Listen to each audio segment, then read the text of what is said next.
Good afternoon, everyone.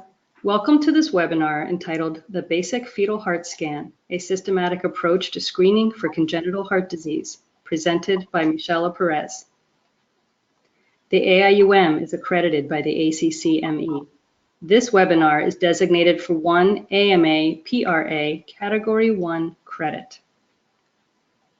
By the conclusion of this webinar, participants should be able to discuss current guidelines and evaluation for basic fetal heart screening, review normal sonographic features and appearance of the fetal heart, identify the sonographic appearance of abnormalities, and describe imaging optimization techniques and pitfalls.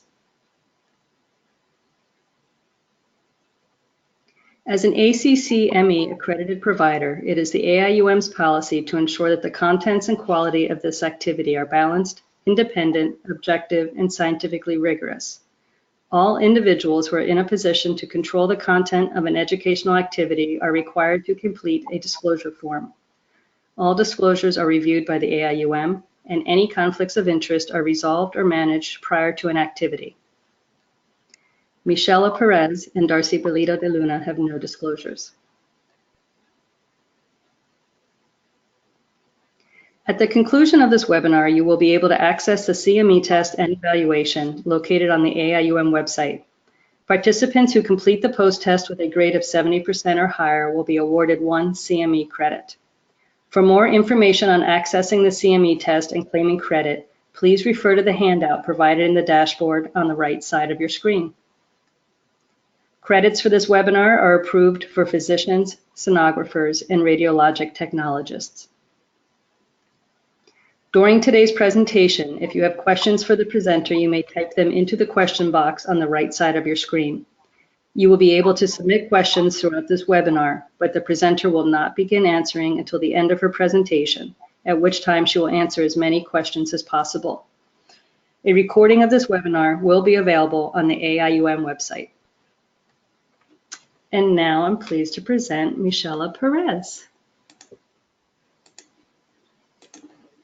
Hello, everyone. I want to say thank you to AIUM and also to Darcy for having me as a webinar presenter today. So as we all know, congenital heart disease is the leading cause of infant mortality. So this mostly attributes to structural cardiac abnormalities, most frequently missed during a routine prenatal ultrasound. So here are just a few helpful techniques, also tips when evaluating the fetal heart and pearls for an effective screening. I have no disclosures. So there are general considerations to be aware of when screening the fetal heart according to ISWA guidelines. It is gestational age and also technical factors. Technical factors, just to mention, high-frequency transducers may improve the likelihood of detecting subtle defects at the expense of reduced penetration. Also, low-frequency transducers provide adequate penetration, which is also appropriate for your elevated body mass index patients or even difficult-to-scan patients. You also want to keep in mind to optimize and consistently maintain a high frame rate when evaluating cardiac structures to obtain the best optimal imaging. Also, sweeps are highly recommended as you're able to evaluate fetal cardiac structures in real time. And also, color Doppler is very helpful to confirm normal versus abnormal, although it is not mandatory.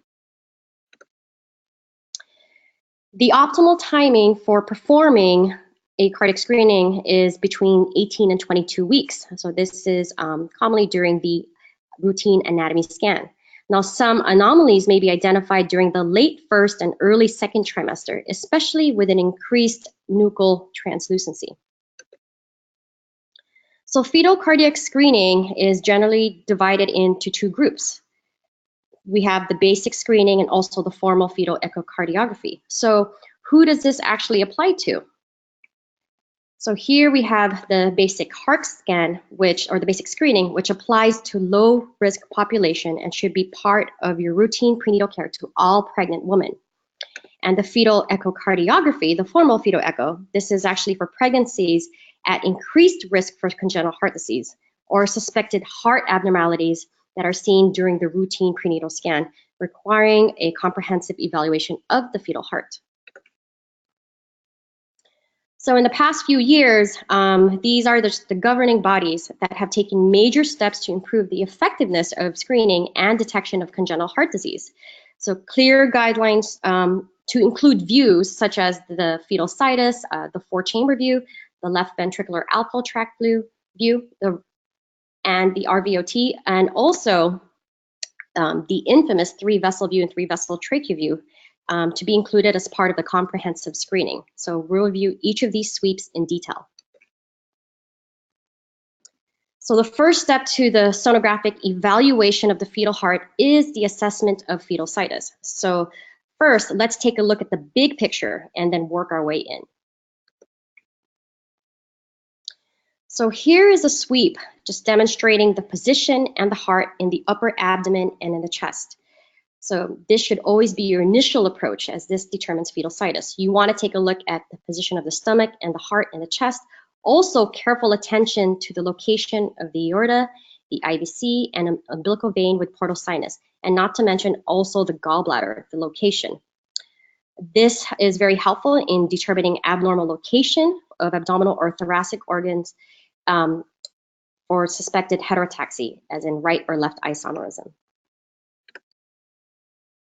So now, how do we establish fetal situs? We come in from the sagittal orientation, as we see here, and document how the baby is lying. You want to rotate 90 degrees, and with a sweep, we are actually able to determine which structures are on the right and on the left. So here, we could see the stomach is imaged on the left side of the abdomen, and the descending aorta is posterior to the left and IVC anterior and to the right. In addition, we could see the umbilical vein connecting to the left portal vein and portal sinus with an L shape to the right. And by sweeping the transducer up to the fetal chest, you can see a 4-chamber with the apex of the heart pointing to the left. So this is actually correct for breech fetal lie and also confirms correct situs.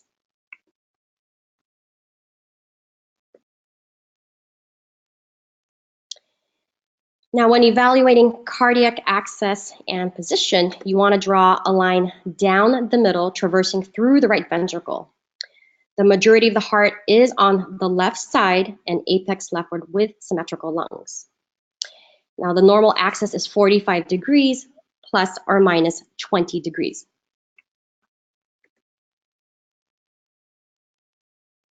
So what do we actually see here? So here we see just a normal 4-chamber, normal for comparison, and here has a normal axis of 45 degrees. As you look here in this clip, we can see that it's obviously a completely abnormal axis with the heart deviated over towards the left side. So this is about a 90-degree axis deviation. So this is clearly abnormal. So left axis deviation greater than 65 degrees is the most common axis anomaly. So this is associated with congenital heart disease, most especially conotruncal abnormalities such as common arterial trunk, double outlet right ventricle, tetralogy of Fallot, Ebstein's, pulmonic stenosis, and coarctation of the aorta.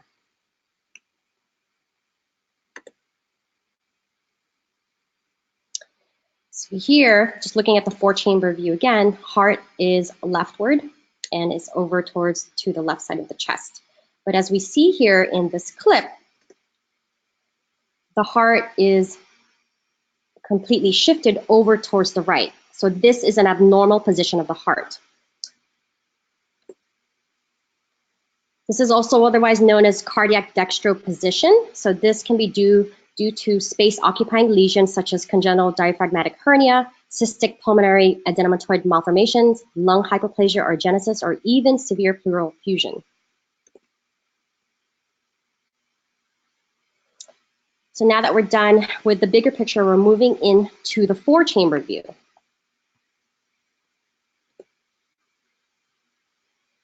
So the 4-chamber view is the most obtainable view during a routine prenatal ultrasound and can be achieved about 95% of fetuses at 18 weeks. The 4-chamber view detects numerous major defects, and the sensitivity is about 39%, and this is with a low-risk population.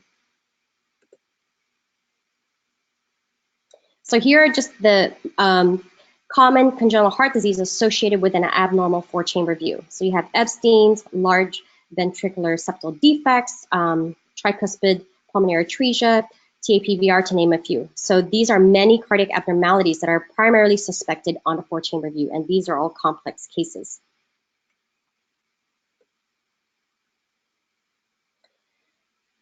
So when looking at the 4-chamber, the heart should occupy 1/3 of the chest. So this is actually assessed as surface area, and circumference is about 1/3 to 1/2 of the thoracic cavity in the transverse view. Both values remain constant throughout gestational age.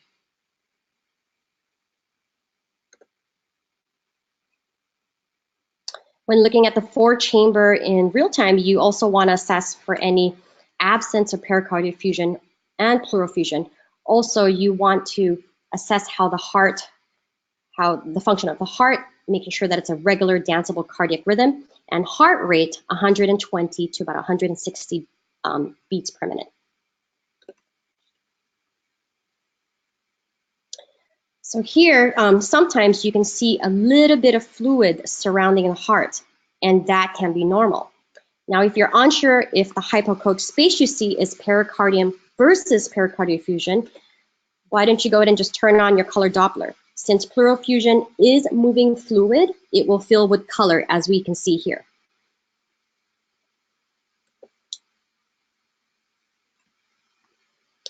So here's an example of a questionable pericardial effusion due to this anechoic space we see here. But when we turn on color Doppler, it does not light up.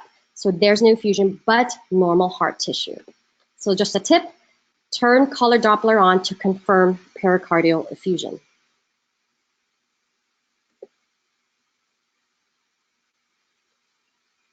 So here are the different angle of acquisitions of 4-chamber views that we commonly see.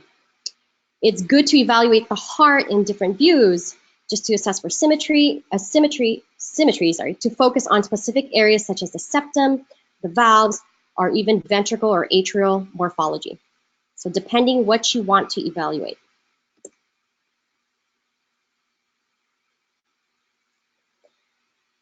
So when looking at the heart, you want to make sure that the right and the left side of the heart should be symmetrical and also equal size and width.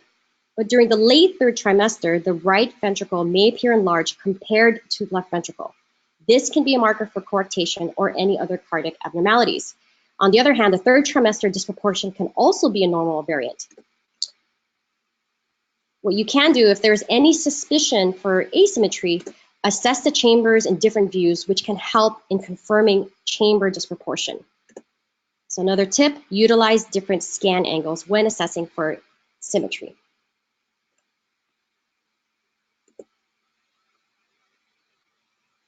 So let's take a closer look at the heart, at the morphology, starting with the right ventricle. So here we have the right ventricle, which is located to the anterior chest wall, with the moderator band occupying the apical portion and the tricuspid valve, which inserts more apically, that is corresponding to the atrioventricular valve for the right ventricle. So this is the characteristic of the right ventricle. And here's just a subcostal view of the fetal heart showing the heavy trabeculations of the right ventricle and the apical insertion of the chordae tendineae of the tricuspid valve to the right ventricular wall, which is also an important morphologic characteristic of the right ventricle.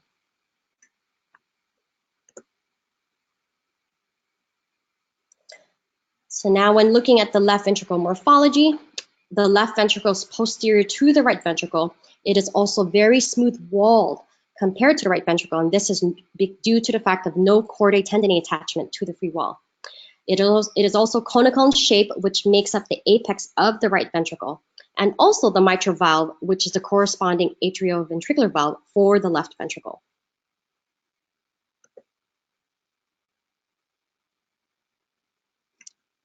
Now looking at the right atrium, we see the right atrium, which is anterior to the left atrium. In this area, the IVC and the SVC drains into the right atrium. Also, the coronary sinus drains into the right atrium.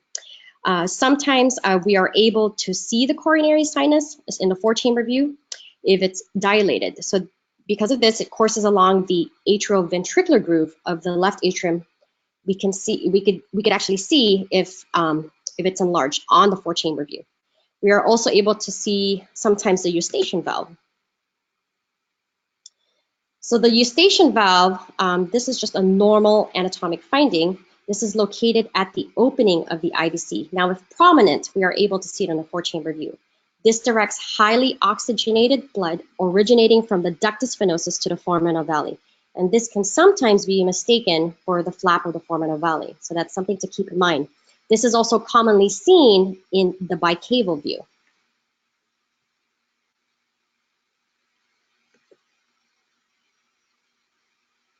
Now moving into the left atrial morphology. So the left atrium is the most posterior chamber. And here we also see the descending aorta, which is behind the left atrium with no vessels in between. You also want to keep in mind the proximal distance of the descending aorta with the left atrium. We also see the foramen ovale flapping from right to left, and also the pulmonary veins, which are slit-like structures actually entering into the posterior wall of the left atrium. So I just want to take a moment just to focus on the pulmonary veins. So it's very important to identify the pulmonary veins, specifically in the 4-chamber view. These are the 2 inferior pulmonary veins. So this can actually be obtained by angling your probe along the left atrial posterior wall. Optimization is a key to visualizing these small vessels in grayscale imaging, and also you want to decrease your sector width and increase your dynamic range for more contrast, which may possibly help. So here we see pulmonary veins at 18 weeks and 5 days, and also 24 weeks and 4 days. So you can see the pulmonary veins are seen as small slit-like openings in the posterior wall of the left atrium. So in grayscale, this can actually be achieved, and you can actually see it. Now, what do we actually see here? Is this normal or abnormal? So just to let you know that this clip was purposely slowed down. So we see what looks like pulmonary veins right behind the left atrium, but the presence of a confluent vein behind the left atrium. And also, if you notice, the increased distance between the descending aorta and the left atrium. Also, the slightly enlarged right side of the heart, and also slight balding of the left atrium. So this obviously is abnormal. There are no pulmonary veins that enter the left atrium. And just going from the subcostal view, in order to view this area clearly, here we could actually see the confluent vein. So this is otherwise known, or based on studies, they call this the twig sign.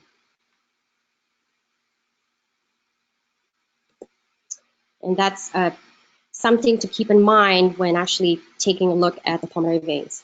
And applying colored Doppler, you can see what may appear like true pulmonary veins draining into the left atrium and can get interpreted as normal, most especially if color settings are not optimal. In this case, identifying the pulmonary veins in grayscale and making sure you see the slit-like openings into the posterior wall of the left atrium was key in identifying this abnormality. And of course, this ended up being a total anomalous pulmonary venous return infracardiac.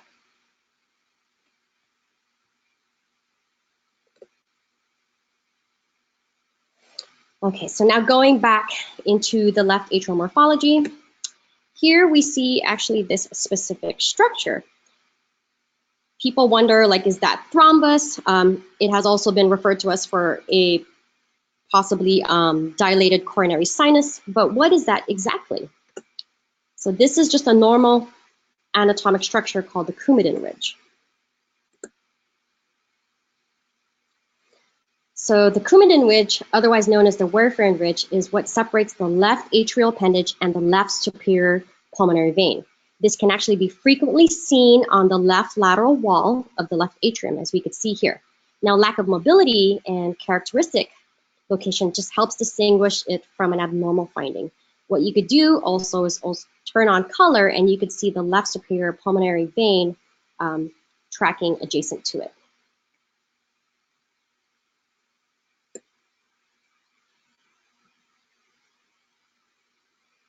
Now moving into valve morphology. So the tricuspid valve is slightly apically offset from the mitral valve, so that's something to note.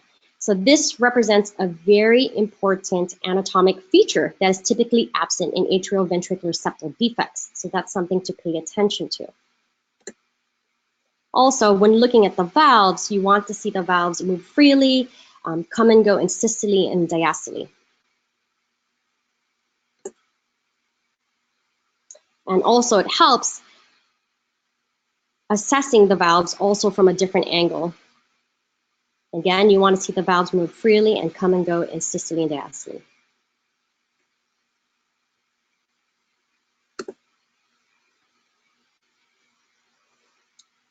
Now, in this clip, is this a normal or abnormal? So here we do see an offset, but I think this offset is too much. So clearly this is abnormal.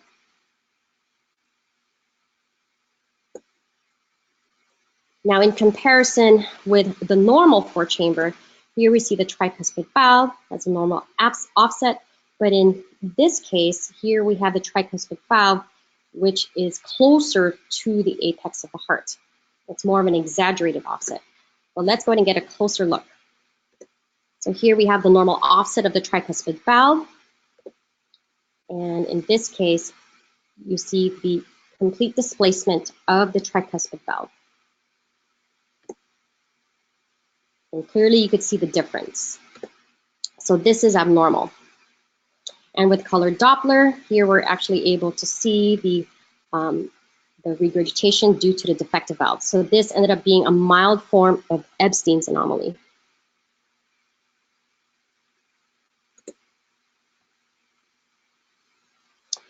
So we utilize color Doppler to assess the mitral valve and tricuspid valve inflow. So you want to do this in an apical four-chamber view, since your angle of insonation is parallel to the direction of blood flow. You want to make sure that your scale should be set to high with a PRF greater than 50 centimeters per second. You also want to keep the color box small to maintain a high frame rate, and flow should be from the atria to the ventricle. And normal flow is smooth laminar flow with no evidence of leakage. So now, what do we actually see wrong here? With color Doppler assessment of this four-chamber, we can see moderate tricuspid regurgitation. When you see this, you want to think, well, is there a problem with the atrioventricular valve, or is there a problem that's downstream causing the increased pressure? And so here's in grayscale, and as you can see, this is due to the defective valve. And this ended up a thickened tricuspid valve with regurgitation. So again, valve should come and go with the cardiac cycle.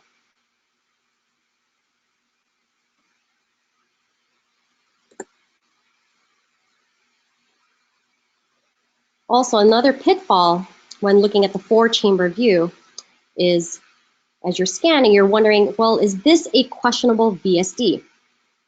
Or is this a dropout that is due to the septum being parallel to the beam?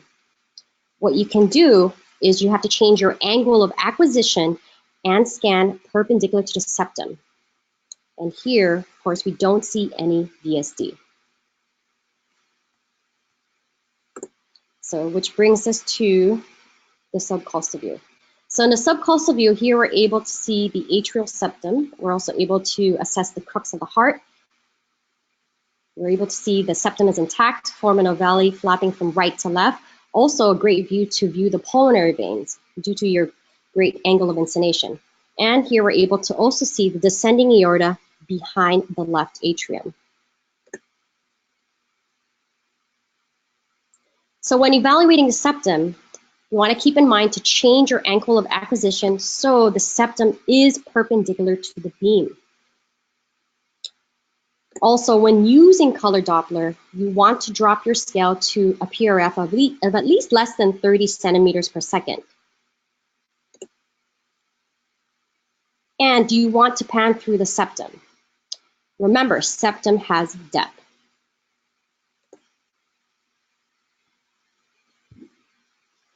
So in this subcostal clip of the heart, we can see a normal interventricular septum on grayscale. But once we turn color on, here we can actually identify a small VSD with bidirectional shunting. So color Doppler is very helpful in detecting small VSDs, and particularly less than 2 millimeters that we can't see on grayscale.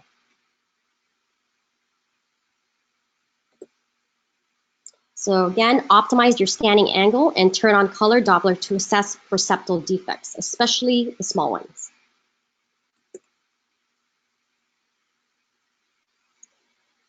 Now here is just demonstrating that VSDs greater than 2 to 3 millimeters are visible on grayscale, as you can see here.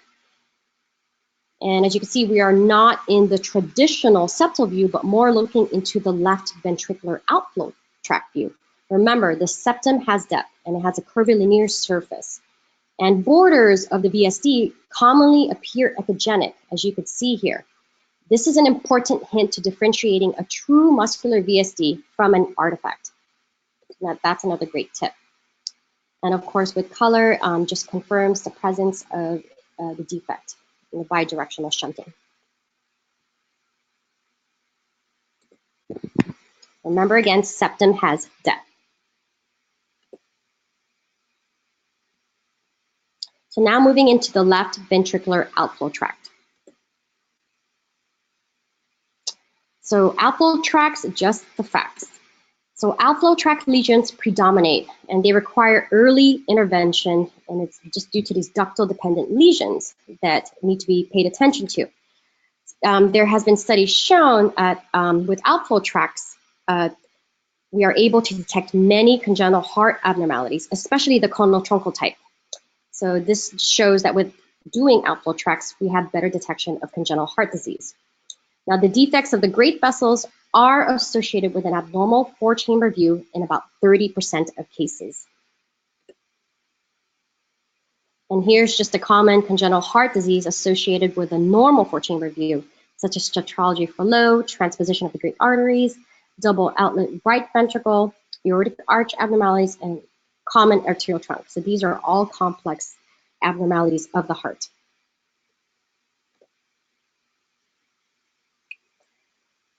So just going through the normal structures of the left ventricular outflow tract. So here we have the left ventricle, the ascending aorta, aortic valve, the ventricular septum, right ventricle, left atrium, mitral valve, and the descending aorta right behind the left atrium.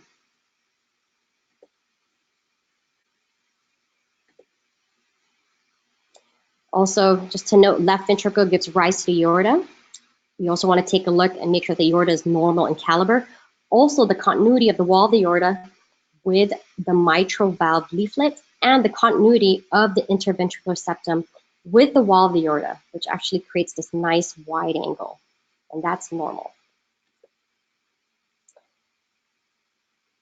And also when assessing the left ventricular outflow tract, you want to also assess the valves. You want to make sure that the mitral valve and the aortic valves should move freely and come and go in systole and diastole.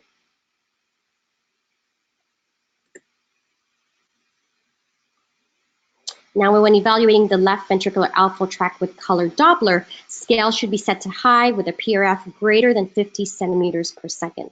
You want to keep your color box small to maintain the high frame rate, and flow should be from the left ventricle to the aorta. Now, normal flow is smooth laminar flow with no evidence of turbulence.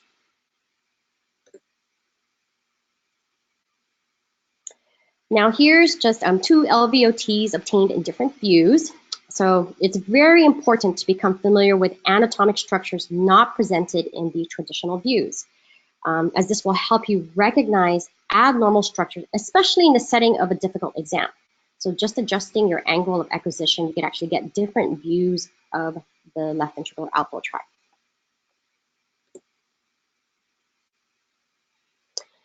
So here's a sweep from the subcostal view in which the beam is perpendicular to the septum. Here we're able to assess the septum for the paramembranous VSDs. Also, we are able to, in this view, assess for any possible aortic override. We're able to see the continuity of the anterior wall of the aorta with the interventricular septum, and also the posterior wall of the aorta with the mitral valve. And also, we are able to assess the aortic valve as they come and go in systole and diastole, and they're like thin, delicate leaflets. I believe this view over time has become one of my favorite views, since you're able to assess all these specific areas in just this one plain view.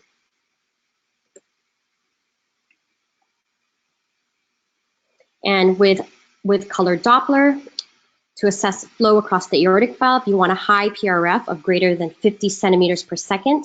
Also, you want to assess the septum, utilizing a low PRF of less than 30 centimeters per second. And normal flow is smooth laminar flow through the aortic valve.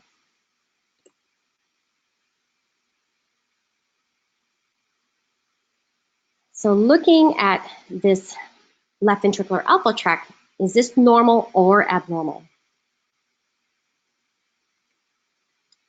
Here we could actually see the valves, but it does not look like they're coming and going with the circulation, almost like they're staying in view.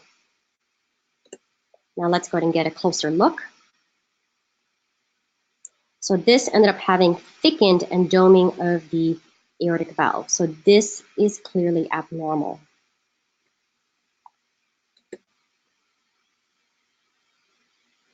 And with color Doppler, here you could actually see severe leakage from the aortic valve, and this ended up having severe aortic stenosis.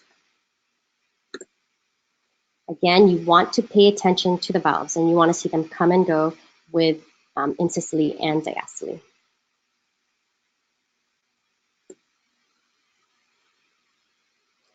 So here we have a normal left ventricular outflow tract with an intact interventricular septum and continuity of the anterior wall of the aorta. In comparison to this clip, we see a large paramembranous defect and discontinuity of the anterior wall of the aorta, which is abnormal. And here you could actually see and appreciate the defect. So this is abnormal. This is an overriding aorta with a VSD. And with color Doppler, just to confirm and just facilitate the demonstration of the VSD and the overriding aorta.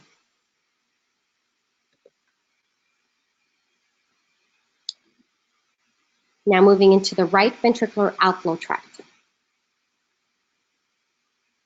So here, just going over the normal anatomic views, we have the right ventricle, tricuspid valve, right atrium, pulmonic valve, aorta, the cross-section view of the aorta, pulmonary artery, ductus arteriosus, the right pulmonary artery wrapping around the aorta. In this view, we don't see the left pulmonary artery, which is not seen in this view. When assessing the right ventricular outflow tract, you want to take a look at the PA and make sure the PA is greater, if not equal to the aorta. And also, you want to be able to assess the pulmonic valve, that it's moving freely and coming and going with circulation. And here, we're able to see the branch PAs here, main pulmonary artery branching, such as the left pulmonary artery and the right pulmonary artery. These are important anatomic characteristics that differentiates it from the ascending aorta. So this is very important to note and remember.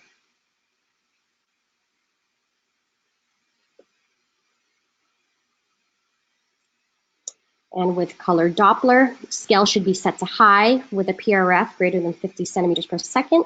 You also want to keep the color box small to maintain a high frame rate, and flow should be from the right ventricle to the PA. And again, normal flow is smooth and laminar flow.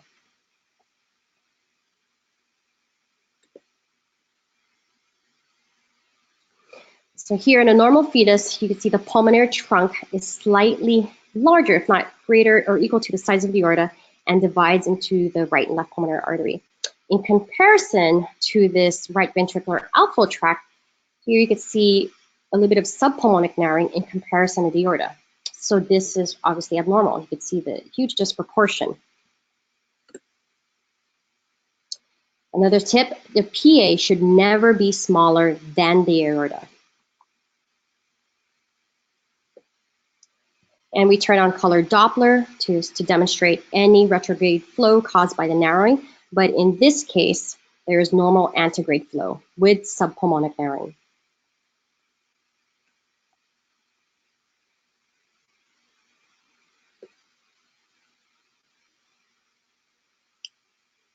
So here is a sweep, crossing of the great vessels, otherwise known as a sweep, starting in the subcostal view and going into the long axis of the right ventricular outflow tract.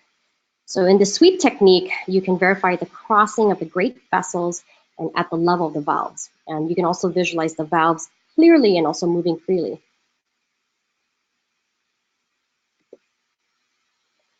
So another tip, great vessels should cross at the level of the valves. And we'll actually break down this clip as it is moving kind of quickly here. So this is also one of my favorite views, as we're able to see the valves moving. We're also able to determine crossing. So in this sweep, here we're able to see there's the left ventricular outflow tract during the aortic valve. Here it's coming into the pulmonic valve and going up to the 3-vessel trachea view.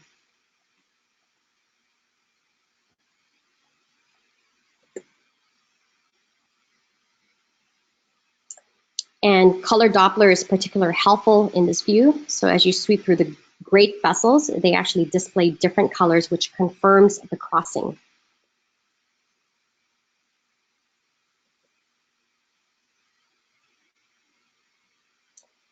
And this is basically due to the respective positions of the vessels in the near parallel course with the angle of inclination. So just breaking it down, here we have the pulmonary artery, which is blue. And then you have the aorta, just going back to the spine, which is red, and just confirming crossing. And this is just an example of an apical approach sweep if the fetus is in the ideal supine position. Again, you could just starting off from the 4-chamber, going all the way up to the 3-vessel view.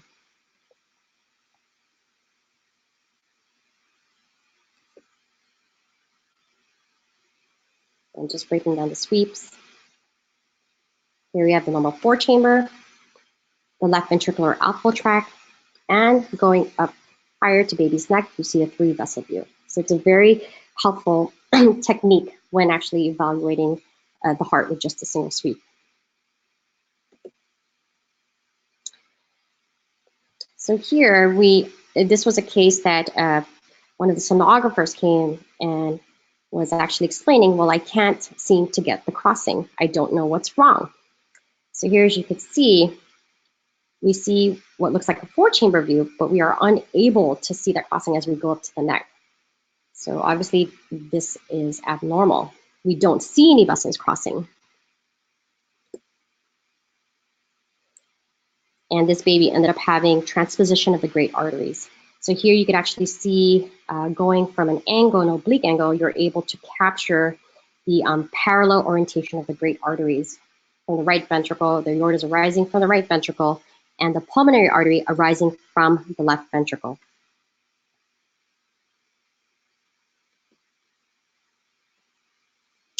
Now moving into the 3-vessel view, 3-vessel trachea view. So I'm going to just touch up briefly on this, as I know that there is another excellent webinar out there about the 3-vessel view. So this is just a very helpful view that we use frequently at our lab, and also a very important plane for the great vessels. So if you have not yet started on using the 3-vessel view and 3-vessel trachea view, I recommend that you start trying.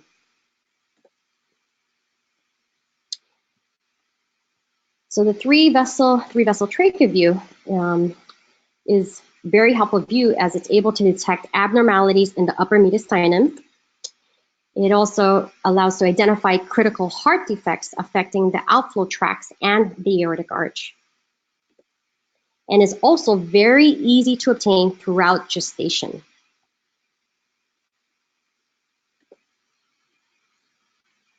Now, how do I actually get the 3-vessel view? First, you want to obtain a 4-chamber view and move cephalid. And here you can actually see in this clip moving into the 3-vessel view. Now, how about the 3-vessel trachea view? You want to angle your probe a few millimeters towards the fetal head. And with a very simple sweep, starting from the 4-chamber and angling up towards the head, this very small 3-second sweep, we're able to rule out major congenital heart disease, even more so if you were to apply colored Doppler in interrogating these areas.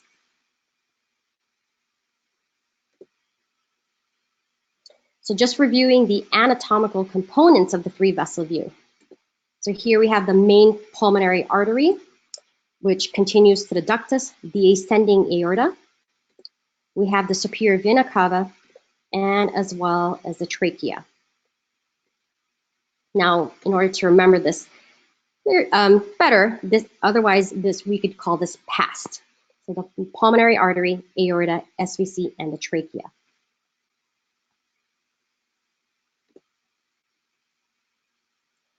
So these vessels should be oriented from left to right, anterior to posterior, with an oblique orientation. Largest to smallest. The PA is larger, if not slightly equal to the aorta, and the SVC being the smallest. And remember, vessels are arranged in an oblique line. And here's just showing again the 3-vessel view with pulmonary artery branching, as we were able to see that earlier with the right ventricular outflow tract. So here, it's a very useful view, as this confirms just branch pulmonary arteries are confluent. So normally the right pulmonary artery we see pretty easy as it courses posterior to the aorta. The left pulmonary artery can be a little challenging. So it's a small little vessel here, since the ductus arteriosus actually overlaps it as we move up to the chest. But with a slight angulation, you're able to actually tease out and see this left pulmonary artery.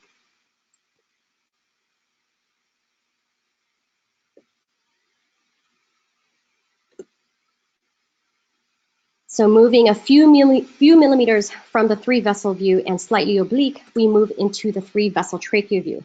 So looking at the structures, here you can see the ductal and aortic arches merge into the descending aorta. So this is actually what forms the V configuration, or V shape. So the orientation of the aorta and ductal arches being left to the trachea, define them as both the left ductal arch and left aortic arch. So this is a view that you're able to detect arch anomalies, which I'll actually mention in the next few slides. And here we have the SVC, the superior vena cava.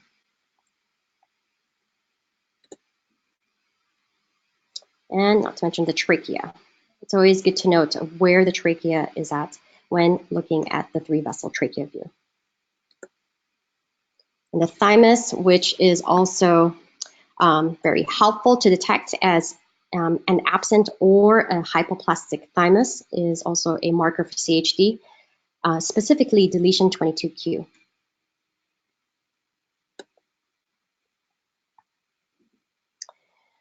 So what are you going to look, what do you ask yourself when actually assessing the 3-vessel trachea view? You want to ask yourself, are the configuration of the vessels correct? Is PA greater, if not equal to the aorta, and the aorta greater than SVC in size? Is there a correct number of vessels, which there should be only 3 vessels? Is flow direction towards the descending aorta? And is it a correct arch-sidedness? So when looking at flow direction of the 3-vessel view, it is antegrade flow in both great vessels, and this should be smooth laminar flow.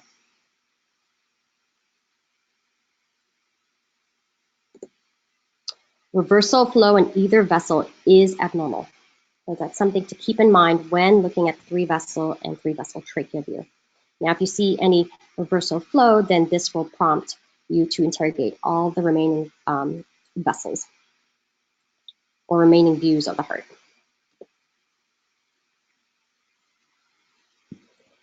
So just looking at this clip, where is actually the V?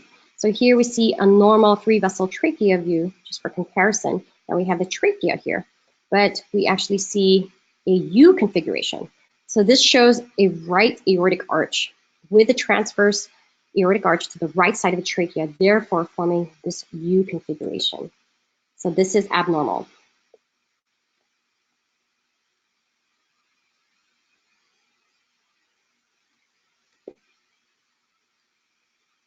And here we see a normal 3-vessel view. For comparison, we have the PA aorta and SVC. Now, what do we see here? We only see 2 vessels. So this is abnormal. This is an abnormal vessel number. This ended up being a transposition of the great arteries. So as we further scan a little bit inferior to where we were at earlier, as we look, there are 3 vessels actually present, but configured abnormally. So here we have the PA, aorta, and the SVC. We have the aorta, which is anterior, the pulmonary artery, which is posterior, and you can identify the branch pulmonary arteries in SVC. So that's how we're able to determine this is the pulmonary artery. And here's the SVC. So this fetus has transposition of the great arteries. So this is abnormal configuration of the 3-vessel view.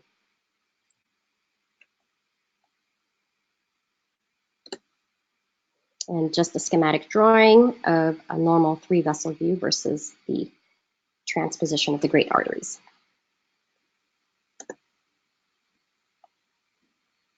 So just a few key points to keep in mind when screening the heart. You want to recognize normal structures in order to recognize the abnormals. You also want to pay close attention to the valves. Remember, valves come and go.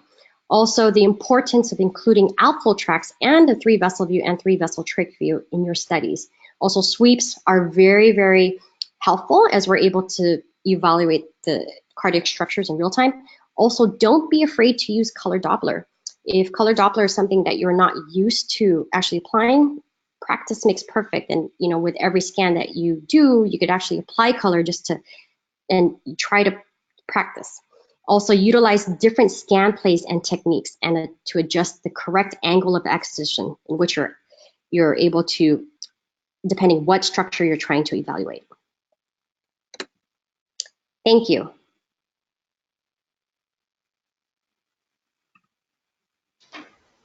Okay, I believe we have at least one question.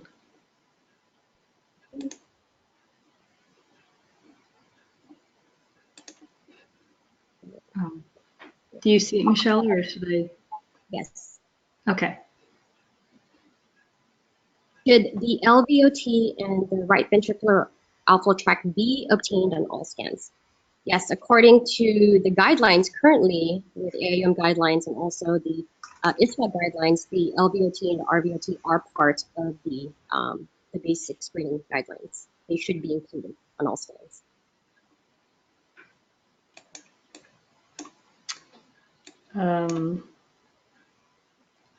I guess you were very thorough. Are there any other questions? Here we go.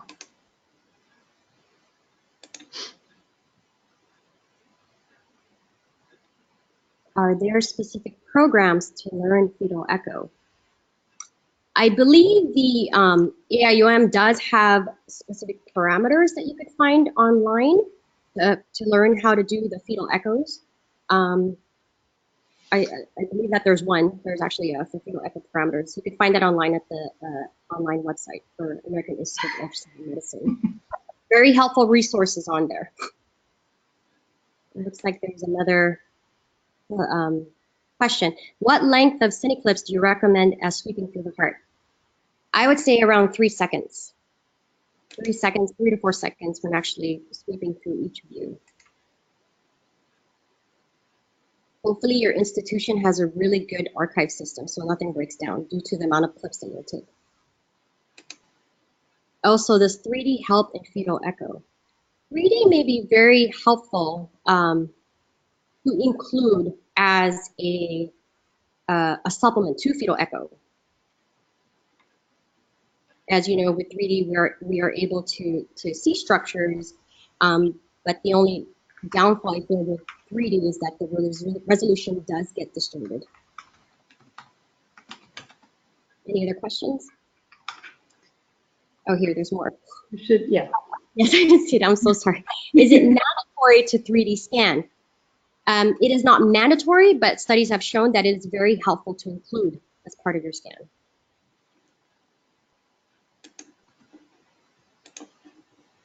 And the question is, what is the yield of the 3-vessel view with a normal 4-chamber and outflow tracts? Well, the 3-vessel view, it allows you to look at the upper mediastinum, so especially in particular the 3-vessel trachea view. So without the 3-vessel trachea view, and if you're only doing the outflow tracts and the 4-chamber, sometimes you won't be able to determine arch-sidedness. So the 3-vessel trachea view is very helpful in determining arch-sidedness, or looking at vessels that are up in the mediastinum area that we're not able to really assess with the outflow tracts. Oh, there's one more. Is there any specific distance between the tricuspid valve and mitral valve used for Epstein anomaly? That is a very good question. I think I asked a pediatric cardiologist one time that same question. I know that there are papers out there in terms of a specific distance. I don't have that. I don't have that right now in mind. But I know that there is a paper out there. If you could leave me your email, I could actually email you back with more of the information.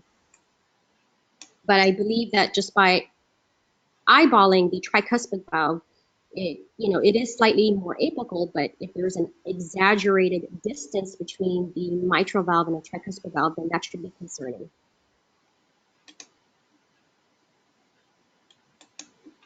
Okay.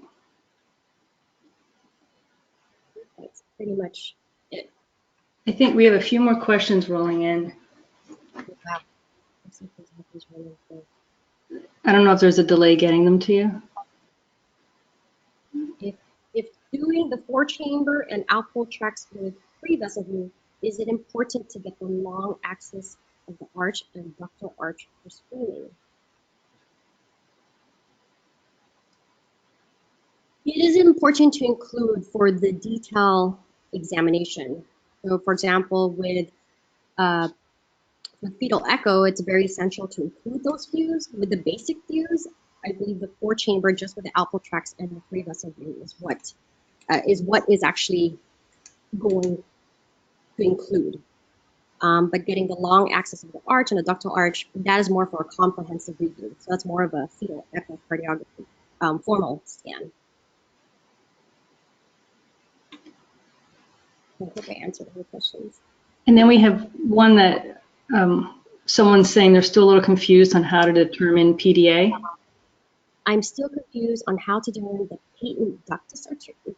Is that what they're talking about? The patent ductus arteriosus? You mean to determine between the ductus arteriosus and the... I'm not really quite understanding that question. All right, well, maybe they'll write again with some clarity.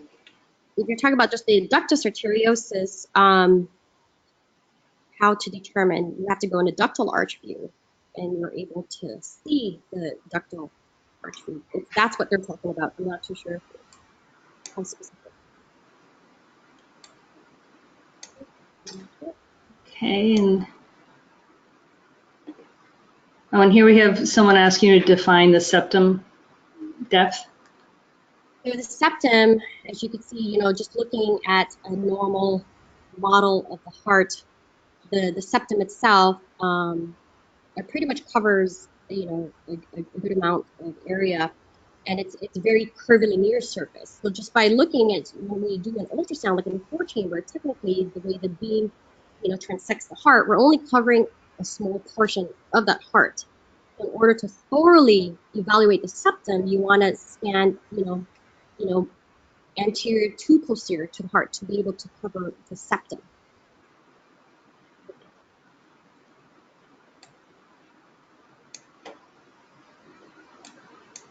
All right. Great questions, though.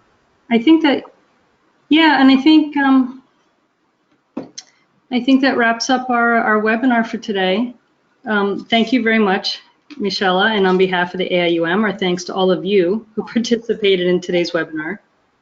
Please remember to complete the post-test and the activity evaluation. And we hope you enjoyed this presentation and will join us again for future webinars. So long, everyone.